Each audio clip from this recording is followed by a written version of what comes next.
National স্টেডিয়ামে champions ট্রফির উদ্বোধনী ম্যাচে মুখোমুখি হবে পাকিস্তান ও নিউজিল্যান্ড। সাম্প্রতিক পারফরমেন্সে কিউইরা বেশ আত্মবিশ্বাসী, কারণ পাকিস্তানের মাটিতে অপরাজয় থেকে ত্রিদেশীয় সিরিজ জিতেছে তারা। তাদের স্পিনাররা দুর্দান্ত ফর্মে রয়েছে। তবে পাকিস্তান হ্যারিস রফের প্রত্যাবর্তনে শক্তিশালী হচ্ছে। আইসিসি ইভেন্টের উইকেটে সাধারণত ব্যাটিং সহায়ক হয়। করাচিতে সর্বাধিক দলগত রানের রেকর্ড রয়েছে পাকিস্তানের। তবে গত সিরিজে ফাইনালে পাকিস্তান মাত্র 242 রান তুলতে পেরেছিল এবং নিউজিল্যান্ড সহজেই সেই ম্যাচ জিতেছিল।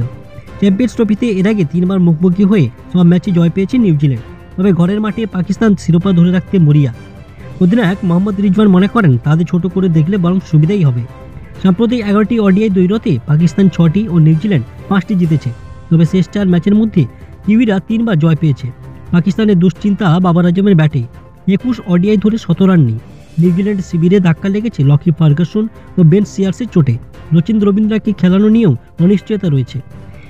আপনার মতে চ্যাম্পিয়ন্স ট্রফিতে কাকে আপনার ফেভারিট দল বলে মনে হয়, পাকিস্তান নাকি নিউজিল্যান্ড?